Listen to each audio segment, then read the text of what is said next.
Hello, everyone. We are back, and we are now confronted with a new text, the essay by Isaiah Berlin, titled "The Hedgehog and the Fox," on Tolstoy, The Philosophy of History, I believe. That's the subtitle of the essay. This text was chosen by our friend, Daniel Garner from OG Rose. Daniel, please give us some opening remarks before we start. Well, gentlemen, I'm so, again, it's just so wonderful to be doing this reading group, because this is just an example of a text you read. I was looking at the date. I was telling you on the book, I was like, wow, 2011.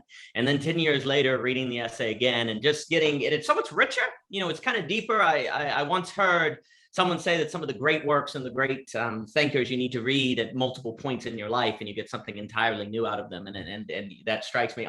And just so everyone knows, for years I've been saying Isaiah Berlin, and that is incorrect. That is an Americanization. It's Isaiah Berlin or Dr. Berlin. So I'll come out, and all those people over the years who knew I was pronouncing it wrong, who let me get by, I apologize. So Isaiah Berlin. Isaiah, I would say Dr. Berlin really comes, he's always really impressed me as a thinker, someone that was so, he would hang out with poets. He was respected in the philosopher world. He was also a very practical person. Politicians knew them. He was apparently a very kind person. Students loved him. He'd be invited onto the BBC to give these lectures on the movement out of Romanticism into the Enlightenment and the Counter-Enlightenment. And apparently he would write a bunch of notes on a note card. And then before he starts, balls it up, throws it over his shoulder, and give a 55-minute lecture off, out of his mind. And it was beautifully composed and put together.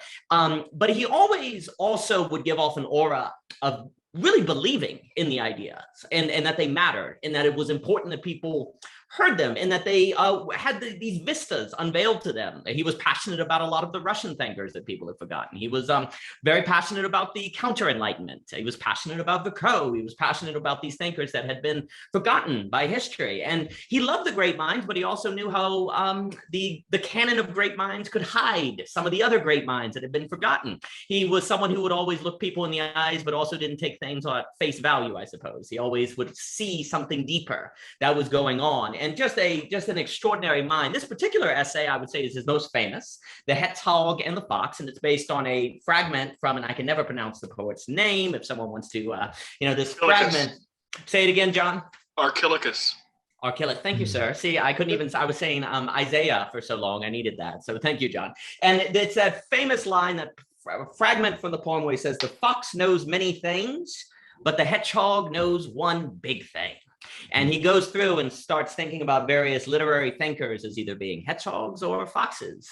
For example, he puts Dante as being a hedgehog, Dostoevsky as a hedgehog, and he puts someone like Shakespeare is going to be a fox. And for example, in Dostoevsky, we see this in the Brothers Karamazov, this very interesting question of, was freedom, do people want freedom? Is freedom a good thing? And also the temptation of abstraction as opposed to particular people. And a lot of the book will orbit around this idea, and arguably can even sacrifice some of the narrative operations for the sake of this monotheory, is another phrase that I like. And in Dante, you have this operation of how grace has to gradually develop at every single layer of the divine comedy, Inferno, Purgatory, and in heaven, in order to pull people toward God. And there's this operation of the gradual revelation that is a key operating principle of Dante. Whereas in Shakespeare, we got your Othellos, you got your Cleopatras, you got your Macbeth, you have all these different people, and really, really focused on, it's not that every single Shakespeare story has to connect with other Shakespeare stories. Shakespeare is going to be creating these incredible characters that are in this incredible play, and then moving on to Othello, and then moving on to Macbeth. The thing that really is so fascinating about this essay, that often I think can be forgotten when people are talking about it, is that it's really centering on this kind of tragedy with Tolstoy. Where Tolstoy is someone who Dr. Berlin says is a fox, but Tolstoy believes in being a hedgehog. He really believes in being a hedgehog. And the example that Isaiah, Dr. Berlin, gives is how in War and Peace, there's this theory of history that is an operation. This is kind of this idea that history does what it wants. It's very powerful in that, in light of the momentum of history, the determinism of history, which our dear Hayden White may not like so much, that these great men are not so great, actually, that they're just kind of being pulled along. That's not to say that freedom doesn't exist at all. But the funny line that Dr. Berlin has is that freedom is found in trivialities, not really in these big currents. But in War and Peace, you know, there will be these kind of these sections that are these philosophical musings on history to kind of put forth this this theory, where Dr. Berlin, and then I'll pass it on to John or Dawood, whoever would like to take it next, where Tolstoy's brilliance lies in his ability to see all of the details, to see all of the little pieces, and to bring them out and have these beautiful characters and these beautiful scenes. You know, it's in another work by Tolstoy, but I never forget that part out of Anna Karenina where they're cutting the field with the scythes and going through just the details of how they clean the scythe. I was thinking about that before we began talking, and I can read that every year because of the extraordinary details that are brought out in some of the sections of Tolstoy. I think in War and Peace when they're out and cleaning in the river and he gets embarrassed. There are all these different scenes. It's just brilliant. But there's a kind of tortured spirit in War and Peace where you have to get in that monotheory, get in that hedgehog, that big theory of history there that is existing in tension with the genius of Tolstoy that are bringing out these different details. And so from there, Dr. Berlin will go forth. So it's wonderful to visit him again. I love this opportunity. He does so much in literature, philosophy. He really was, I would say, the thinker 10 years ago that I didn't even admittedly know that there was a thing called the counter-enlightenment. And then I run into this guy and I'm like, what's this? And that was a big deal. So it's wonderful to have this opportunity to return to him. Dawood, you go ahead. Okay, great. Yeah, I'm also very happy to be reading and discussing this text. Hopefully we will read and talk about a few essays by Professor Berlin.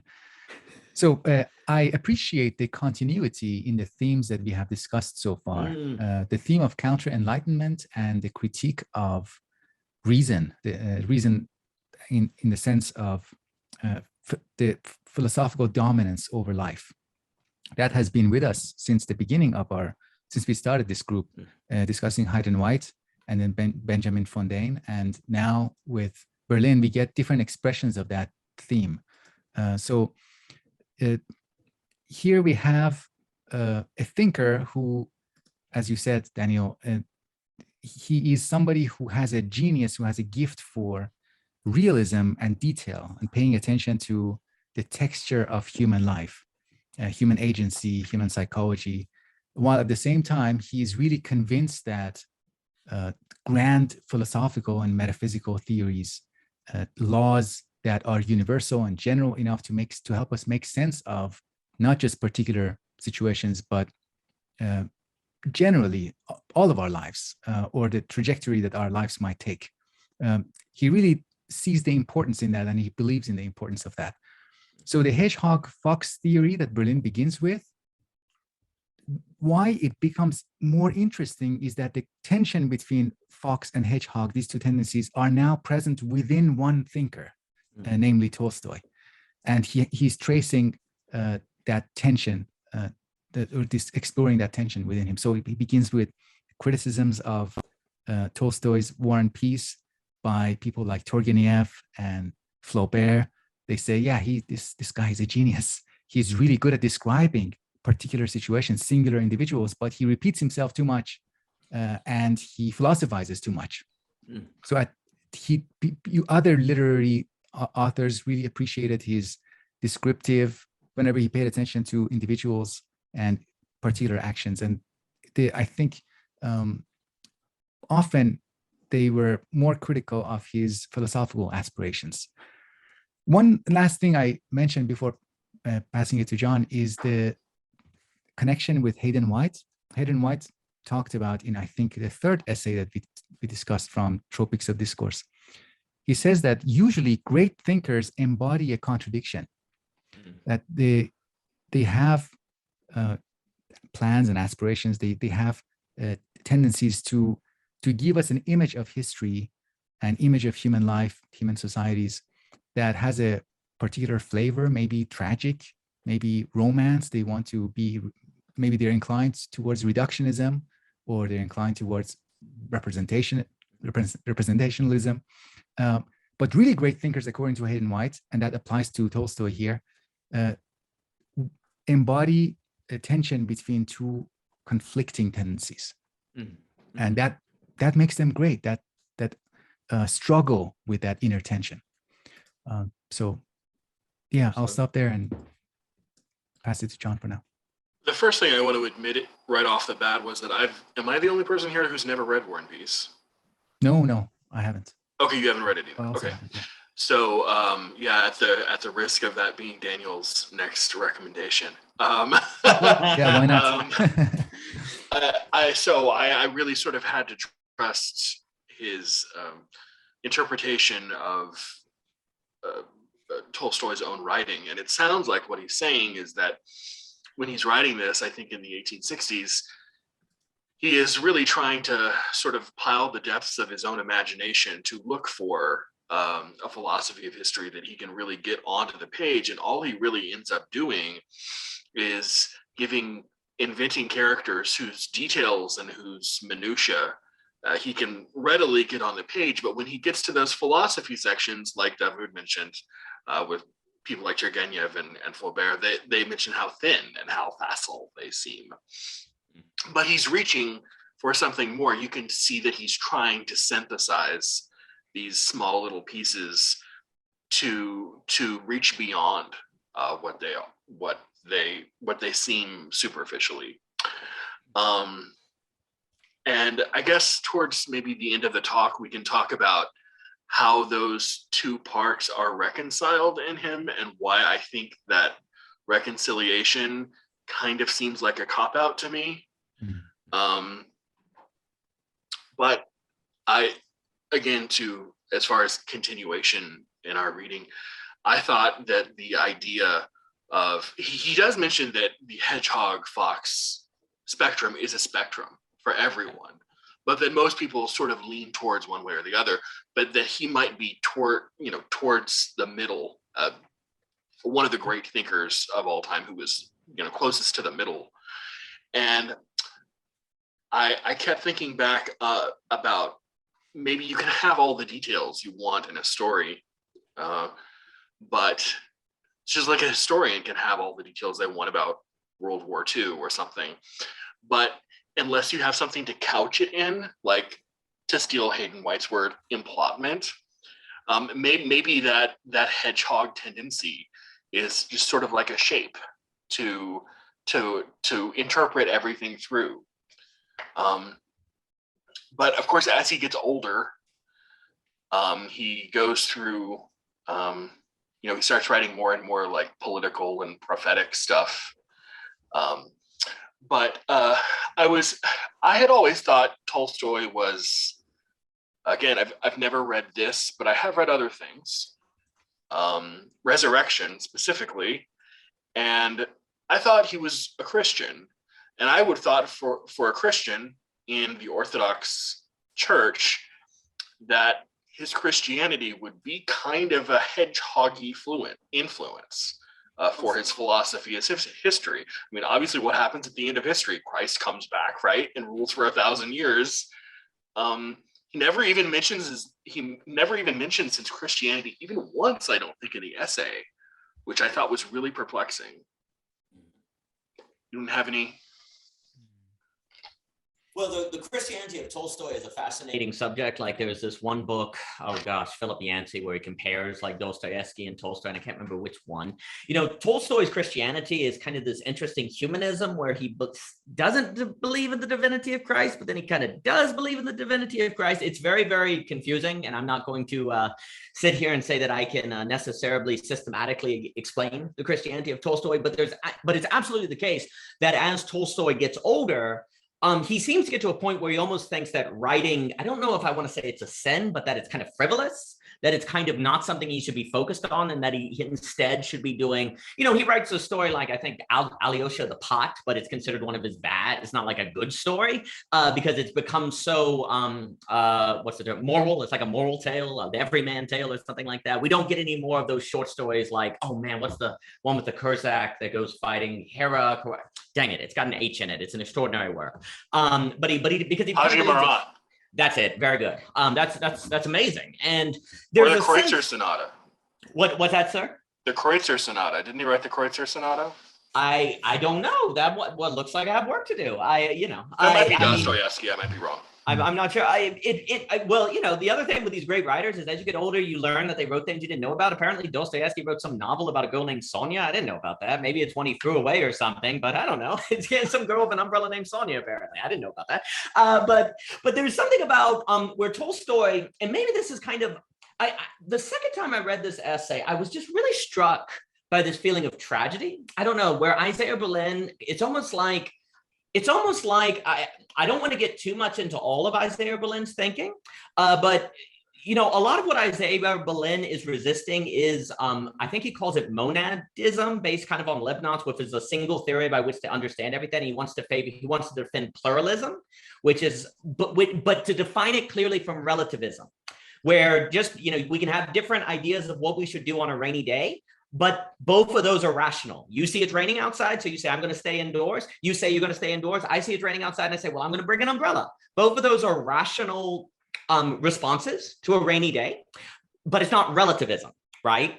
And so, it's hard. It's almost like I read this and I see Isaiah Berlin going, buddy, Tolstoy, I'm going to make sure that no one ends up like Tolstoy again, where they are able to see value in a pluralistic, multifaceted way of life, and not to think that because you failed to create a system that it therefore doesn't have value. Because a critical component for the Hedgehog, and then I'll pass it on to Dawood, is, if I recall correctly, somewhere Isaiah says something like, for the monadic thinker, which would be the Hedgehog, things only have value in so much as they fit into that system. If they don't fit into the system, they don't have value. Well, then if we think of Tolstoy, that's so tragic, because he's like the world expert at being a fox. And what he is a genius in, he cannot see value in. What he is a genius in, he cannot see value in because it doesn't fit into this giant monotheory of history. And the thing that he only sees value in is, if we take all the other literary the writers seriously, the thing he sees value in is the thing he's not that good at. And so that's kind of so tragic. And it's almost like I can see now, I guess I read this now, it's like Isaiah Berlin, it's almost like his whole philosophical project then becomes to assure that something like this doesn't happen again to some other future artist. And that was just something I was thinking about as I was reading this, that it not, because the first time I read it, you really kind of let that whole hedgehog fox split kind of come in, and you remember that as the mental model. But this time when I read it, the tragedy of Tolstoy really struck me. So that really struck it. But I like your question, John, on the Christian thing. I think Tolstoy's Christianity is a fascinating subject that I've never been able to get a real good hold on, but I think the point you're making is good. You would think that would be part of it. Before Dawood goes on, could I read? I think I might win the contest for the oldest version of the essay, by the way. Yeah, you win. I got this 2000 thing. It's just it's a paragraph. It's below the photo of our subject there, looking totally Oxford Donish. But this is George Steiner himself, was a great literary critic in the London Sunday Times. And he uses a lot of the same buzzwords that we have used so far about him. So I just wanted to write and say that combined, we are sort of like a George Steiner. The center of Isaiah Berlin's activities as a publicist and teacher is a passionate dispassion. He fears and detests those minds, those systems of conviction that seek to inflict on reality a single mastering answer, a single consuming goal or idea. He combats those who believe in a universal dogmatic revelation, be it historical or theological or social. Sir Isaiah is an ardent pluralist, a humane ironist, the antecedents of whose sensibility go back to the Enlightenment and the liberalism of the philosophes, the French philosophers. I read that and I thought, well, we've already used 3 or 4 of those words. So, I mean, we use relativism and irony and tragedy. And I mean, he's talking about Isaiah Berlin, but that would apply just as well, I think, to Tolstoy, or at least Berlin would think it would. I remember a few lines about Tolstoy Christianity in this essay as something that happened towards the end of his life, and he was an attempt on his part to resolve this conflict that he lived for such a long time. I also remember while reading that Wittgenstein biography, that Wittgenstein was influenced by the later Tolstoy, the Christian Orthodox Tolstoy.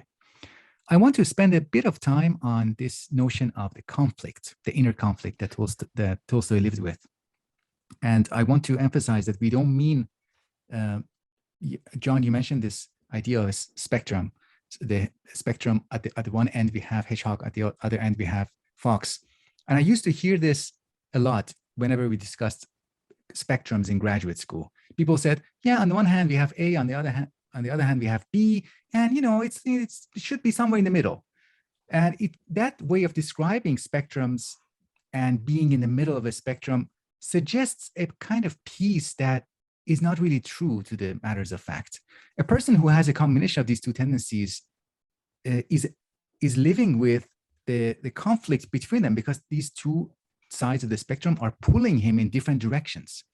And we might experience these in our own lives. And so I'm going to talk about why this can be a conflict, why these two tendencies, first, they give rise to each other.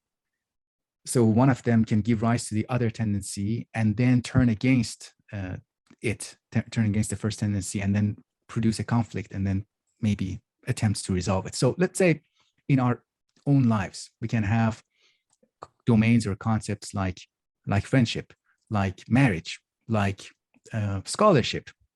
So we can have particular experiences in this domain, the domain of friendship. And because of these particular experiences, gradually, based on these experiences, something like a theory of friendship will emerge in our minds.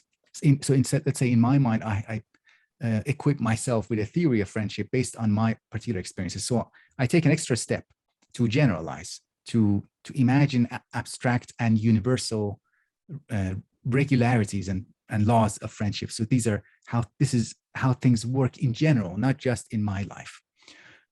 So why that results in tension and conflict is because those theories are not going to always be confirmed in my experience. I will continue to have concrete, particular experiences with concrete and particular individuals that I am in friendship with, I share that relationship with, and occasionally I will encounter an anomaly that doesn't fit into my theories. So in those cases, I can choose to ignore what doesn't fit, or I can force the experience to fit into my theory if I'm really, really attached to the theory, and I'm really proud of it for whatever reason. Maybe I'm by nature inclined towards having theories more so than being faithful to particular experiences. And maybe because there's a comfort in that. There's a comfort in being mono-theoretical, at least in one domain. And I think that kind of conflict, when it shows up in a grand domain like human societies, human culture, and history, I think it's the force of it and the burden that it becomes. It can be really, it can bother someone. It can bother someone like Tolstoy. You can imagine how, for him, it is really a problem. It's a problem. He wants to have those grand theories, universal theories. He wants to make sense, not just of particular events, but in general of life and history, while seeing the concrete texture and particularity of these agents that he's writing about. So he did a lot of research for his writing of War and Peace, as we read in this essay, but he didn't necessarily stay true to all of these, the research that he did. Occasionally, he changed the story in order to fit maybe some theoretical stance. So that is really interesting. So I think that conflict is, I think we would agree that it is, we can describe it as a midpoint along a spectrum, but it really shouldn't distract us from seeing it as a conflict.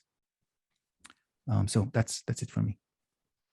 I was, I guess the scientist, the science part of my mind kicked in, and he was talking about in maybe the first half of the essay, how the things Tolstoy was reading and all of the sort of philosophers of history and the sociologists that he was reading, who were trying to give this sort of Fox-like answer to the philosophy of history, and he was just reading them one after the other and just dismissing them for their arrogance, their their just superficiality, etc. Their inability to see the whole picture. And I guess what's really hard for me to imagine as someone who is probably equally steeped in science as he is in the humanities, it seems like he wanted to believe something, that he had falsified so many things that he saw, right? I mean, I can read this book about this sort of my own personal ideas, which take priority for me, or human ideas and human passions take priority over theories.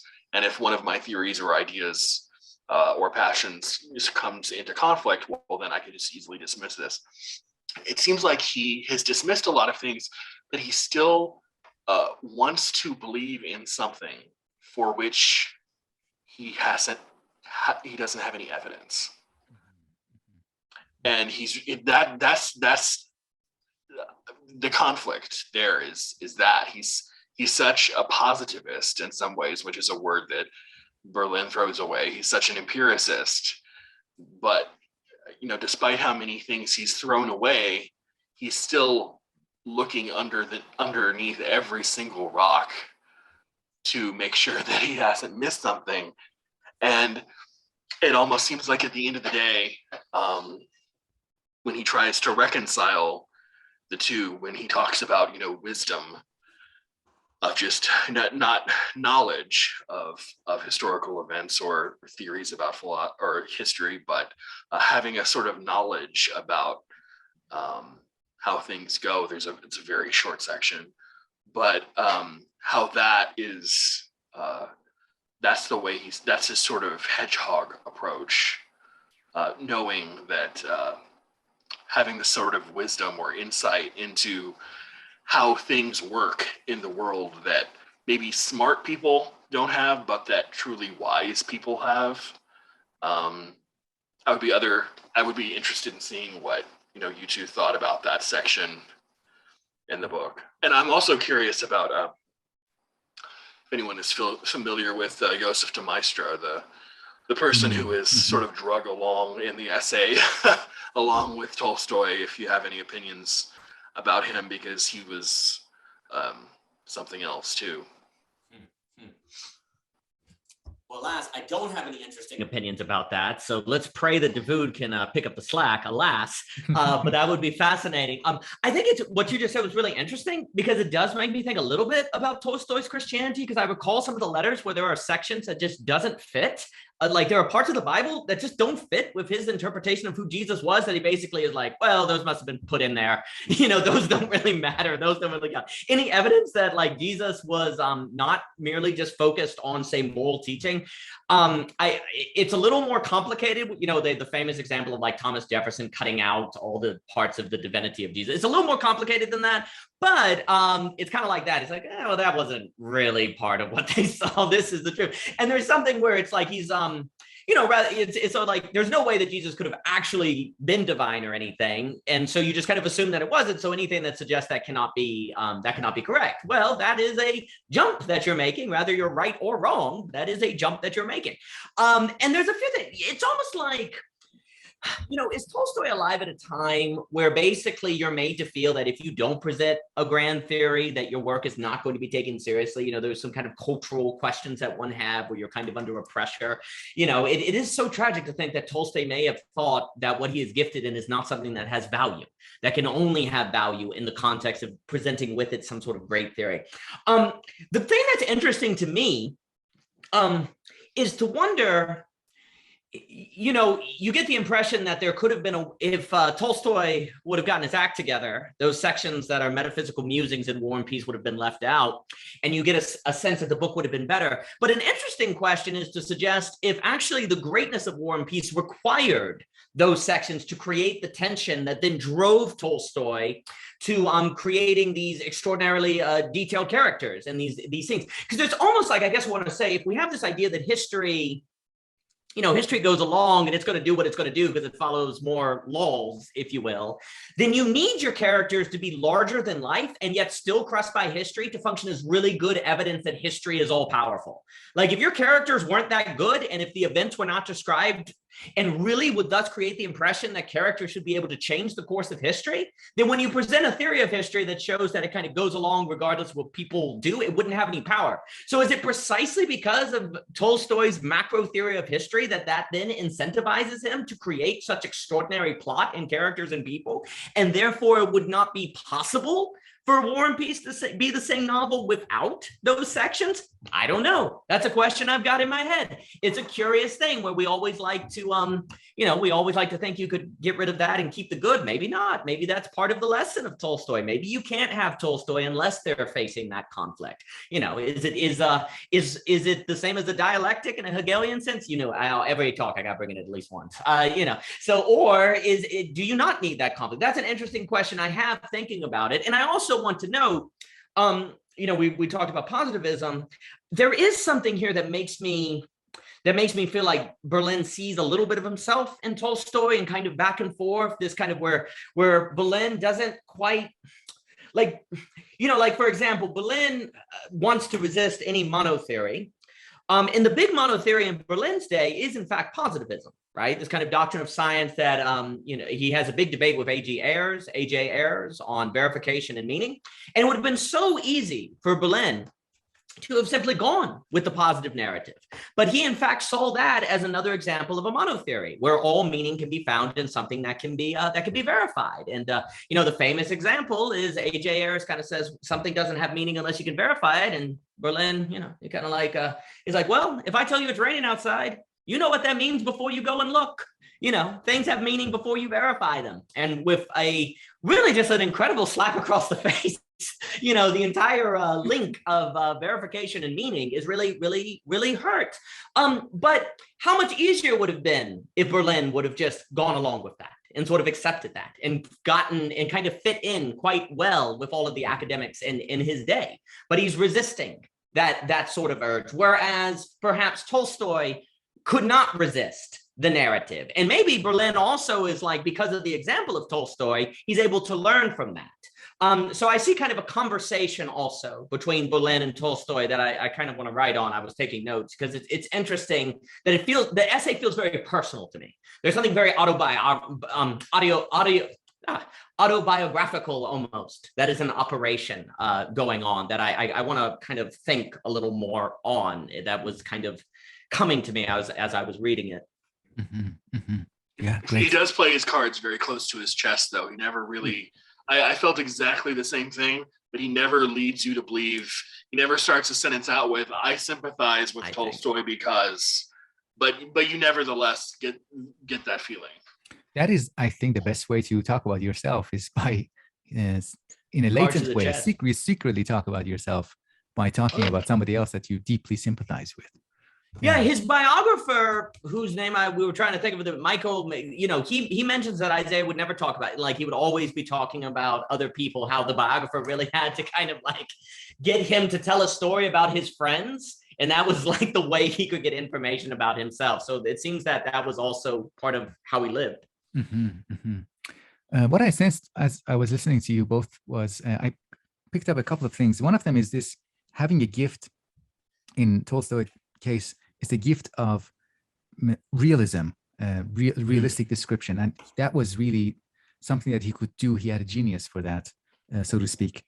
And because it came so easily for him, maybe he underestimated the value of that gift and he took it for granted. And he maybe overvalued the thing that came to him with more difficulty. So he didn't have a gift for theorizing, but he valued it because it was harder for him. So he used his gift to continuously falsify instances of that other thing that he wanted, but he couldn't get. So for example, a grand sociological theory or historical theory that he really yearned for, he would see a case and he would use his gift to say, okay, this is not it. That's related to what John said. John talked about the ongoing activity of falsification. So he does criticize other sociologists and theorists, historians who have these grand theories, and he gets angry with them, and he harshly treats them. And that is a sign maybe that he wants their projects to be successful. It is precisely because he wants them to succeed, and he wants something like that to succeed, that he gets angry and he regards them as foolish, that they might think, oh, John, you're mute. You have to unmute yourself. I'm sorry. No. He's so smart that he sees through them. Right. And he can't let himself, he can't hide his intelligence. He can't lie to himself and say, yes, you found the answer. He must, from his own intellectual integrity and honesty, say this is not so. Despite the fact that he wants something like that to work out. Despite the fact that he wants it. But it cannot be that easy for him. So he cannot be satisfied with that simplistic version of the solution. So it's because he values the hedgehog style that he doesn't want a bad he's sensitive to bad hedgehogs. I think that's something that we might also observe in ourselves.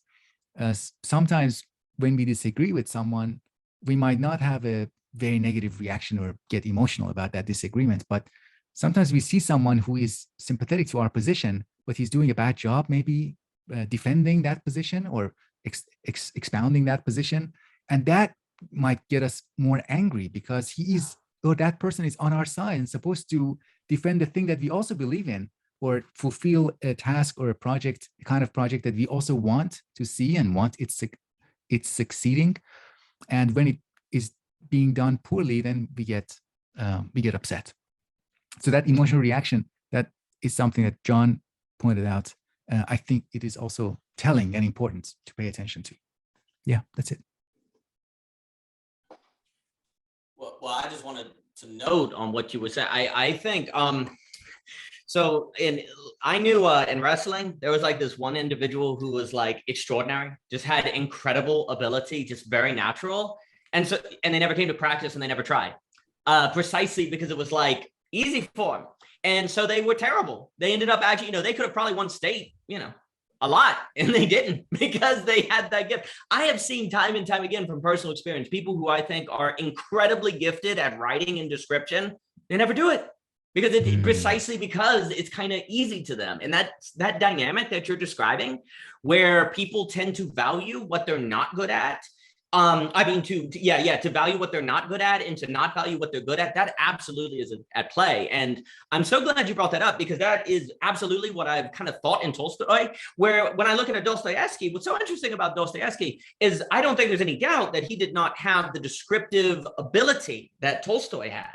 And Dostoevsky, but what's very interesting, Dostoevsky was an obsessive editor as well. A lot of people say that he was not a good writer. He didn't really care. No, he was an obsessive editor. He just didn't have that magic ability that, say, Tolstoy had. But Dostoevsky kept trying.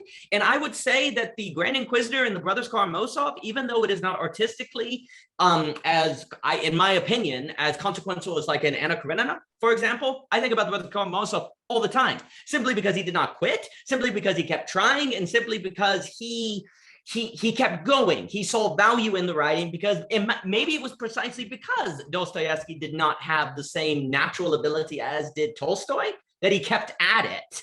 Maybe he had the curse of a hedgehog, but actually I would argue as you go through Dostoevsky, he comes out of that. And then you get to the Brothers Karamazov, where arguably each brother is a kind of fox. It's more of a fox structure, because they have different ideas and different ways that he's structuring. Now, I would have to write that paper, but the point I'm getting at is that dynamic you're describing, I actually think that's very much at play. And I see that. And I actually, for anyone listening to this, what you think doesn't matter might be what you're really good at. So stop thinking that way, and don't be, put some faith in it, because you don't want to do that to yourself, where you miss out on what you can do because you think that because it's easy, it doesn't have value. That it's worth working at and cultivating, because you could take it to even greater levels. But then if you could just stop thinking that way, he wouldn't have that tension. And then where would we be? Oh, sure. Yeah, that goes back to the tension thing. Yeah. Well, what I would say is it's almost like there's a ditch on either side of the road. I think Tolstoy, was it like 10, 20? It was a long time where he never wrote like anything between War and Peace and Anna Karenina. And then he didn't write basically any more fiction. I think he went through a phase where he like did shoes or something. Like he like got really into making shoes. And he did that for a really long time. By all means, I think the spirit of not assuming what you're doing is good because then you get overconfident. But then it's almost like there's a difference between that's healthy because you're like not assuming you're the greatest thing since sliced bread, and a spirit of not valuing what you're doing. So then you stop it. So you want the tension, but you don't want to take it so far that then you like don't do it because it doesn't matter or something. So those are two dynamics I'll have to think on. I didn't know about the shoe thing, but maybe this is just me being my cynical self. But I thought it is very much like Tolstoy, who is from, Russian aristocracy, minor Russian aristocracy, but to, romanticize the life of a Russian peasant living out. He absolutely did. Yes. Yes. It's very easy to do when you have a 500, square foot, well-heated home to go home and raise your family in. Less romantic when you don't. By contrast, By contrast, I think that Dostoevsky wasn't as rich. I think he had also a gambling problem, so that kind of helped with his writing to rush and finish the books. To get David Foster Wallace actually has a tremendous. I actually really always liked Mr. Wallace's essays and Consider the Lobster. He has a tremendous essay on the life of Dostoevsky, and it actually is fascinating to compare the lives of Dostoevsky and Tolstoy and to see their fiction in light of that. Now, I could get carried away on that subject because I really find that really fascinating, but it's an interesting thing to consider. George Steiner, the guy I just quoted from the back of the book, he has an entire book called Dostoevsky or Tolstoy, an essay in comparison. So really? Yeah, it looks at all their books and just sort of talks about them comparatively. I'm writing a sticky note. I want to look at that. I wrote it down too. Yeah, that's great. So I also wanted to say I have not read anything directly by Joseph de Maistre, but the discussions here, it's like he comes close to Tolstoy in some respects, but they don't really agree with each other because de Maistre wants to kind of respond to human irrationality. If I got it right, he wants to respond to the fact of human irrationality or the irrational sides of the human mind and human life by insisting on the necessity of traditions and institutions, old institutions that we submit to, because we are the kinds of beings that want to submit and follow orders, and so we need masters, basically. That's my caricature version of the Meister. And our fallenness, our theological fallenness too, because he's a huge advocate of the church, and he's at a time, he's living at a time, in the late 18th and early 19th century where the Catholic Church is quickly losing respectability and authority in Europe. He played a big part in the Congress of Vienna after the Battle of Waterloo, when Napoleon lost his final battle and he was exiled. He was there at Vienna, sort of recarving up Europe. But he's known as a really, really in fact, I reviewed a book a few months ago called Conservatism, A History. It came out from Princeton University Press. And the author opens up the book with about a 40 or 50 page essay, and he couches the beginnings of conservatism with two thinkers, de Maistre and Edmund Burke. And Edmund Burke probably makes sense. De Maistre does too, except he's much more reactionary, religious, and sort of old-timey conservative. Extreme, like, he basically thinks, we should be living in 1400. That's kind of an overstatement, but not much. More like 1450, 1450, yeah. That's an overstatement. But I mean, he's very, very staunchly anti-democratic with a lowercase d. He's very pro-monarchical. hates seeing the shrinking empires all across Europe, that sort of thing. A very like I said, even for the 19th century, when you had your really conservative statespeople and diplomats, he was probably one of the most conservative, even more conservative than people like Metternich. Right. So that position can only arise out of a general theory about human nature. Somebody who doesn't have a grand theory cannot be so confident in such a position. Well, that's one of the things that a lot of people say that conservatives have, is that conservatives, when it comes to human nature, emphasize human limitations and human imperfections.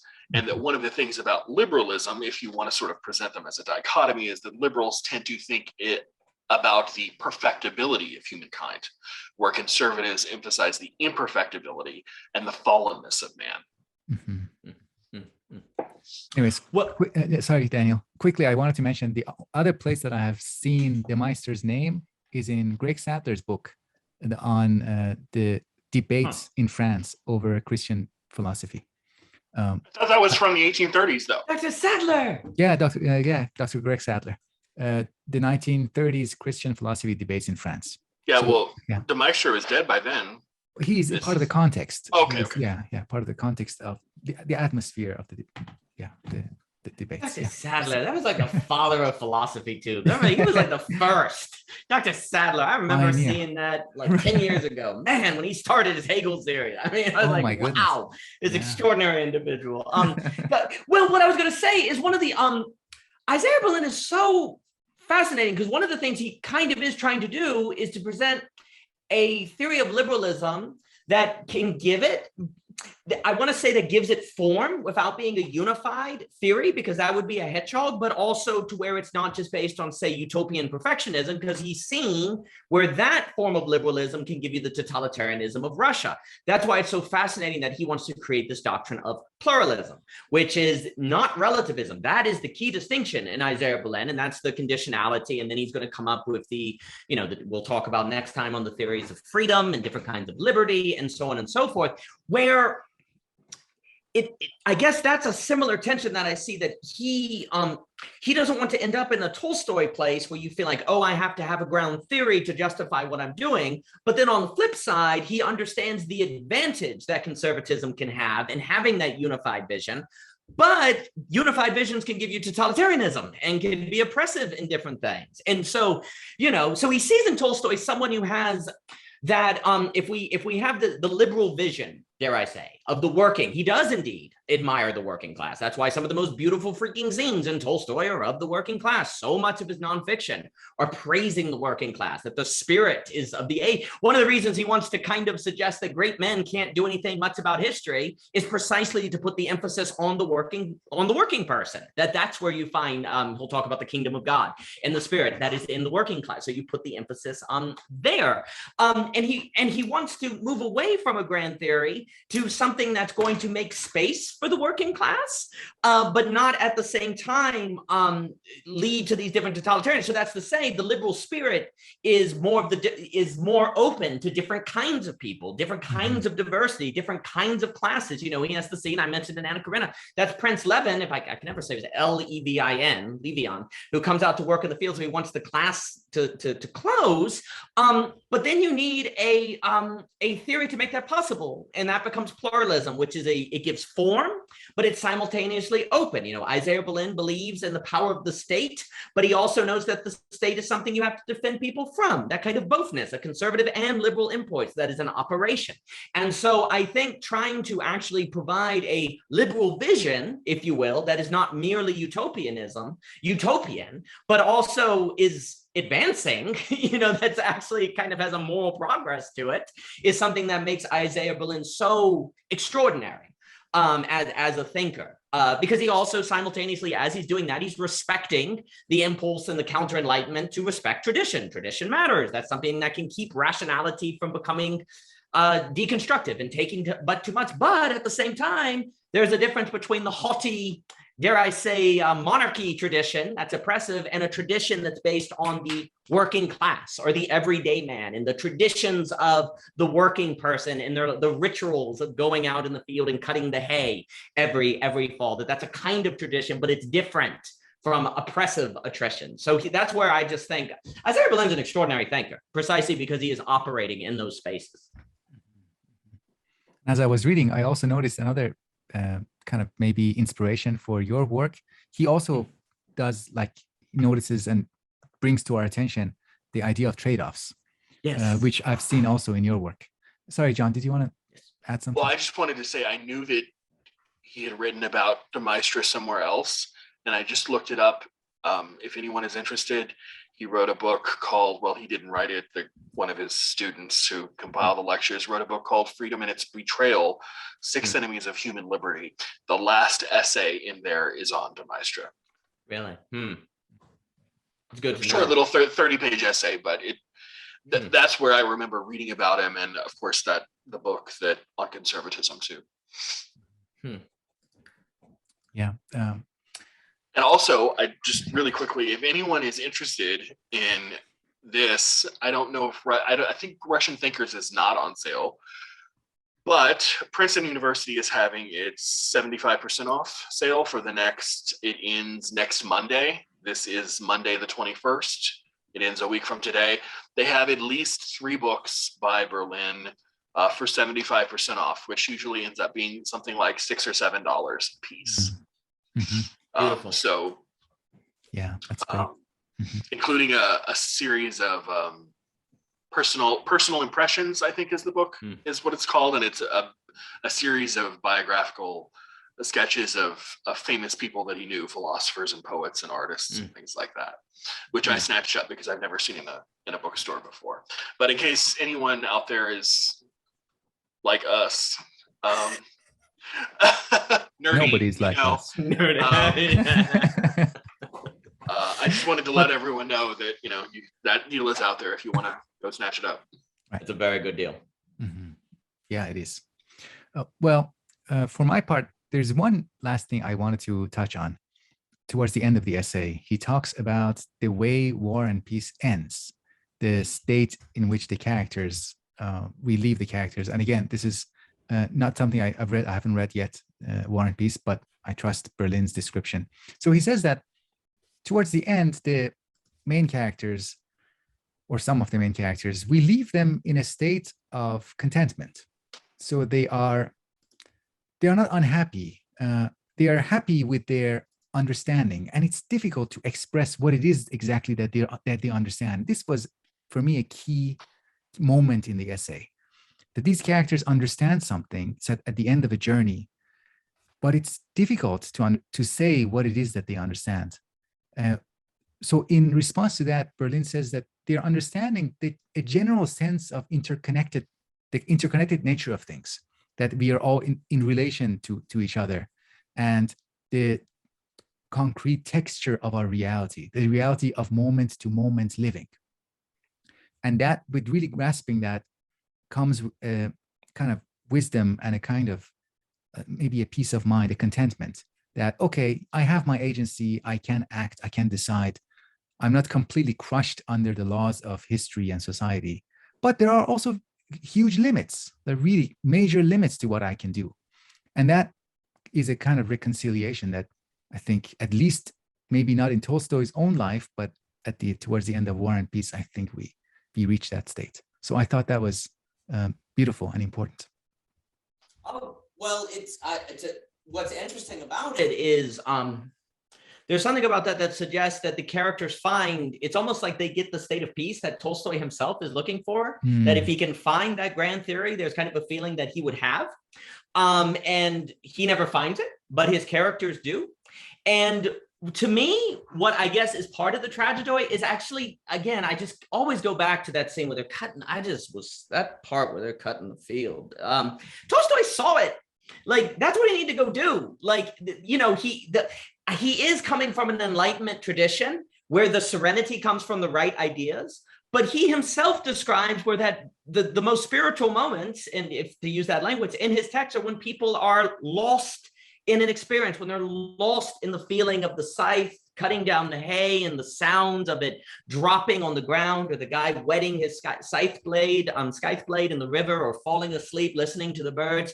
Like if he would have understood that serenity that it's looking for doesn't come from having the right ideas, but from going into and living the right story, which he himself could have observed. If he could have done the things that he observed, he could have had what his characters have had. And Berlin, I think, then becomes passionate about putting forth a philosophy that takes down the primacy of the Enlightenment precisely to open up people to living a life so that they can go and cut the field like Tolstoy's characters did, that he himself did not do, so that we don't make that mistake, so that we're more like the characters we see in Tolstoy, as opposed to the tortured author who's haunted by an enlightenment that he didn't need to always try to bring with him. Beautiful, beautiful. John, any final words? Okay, great. I look forward to the next essay. I think it is two concepts of liberty, or maybe let's just mess it up. 4 concepts of liberty. That's what I said last time. There's the 4 essays on the 2 liberty and its betrayals. You're very kind, because last time I was like 4 concepts. Like, no, wait, liberty's in there. It has something to do with freedom and stuff. Right. Close enough. Close enough. All right, gentlemen. Thank you so much. Bye.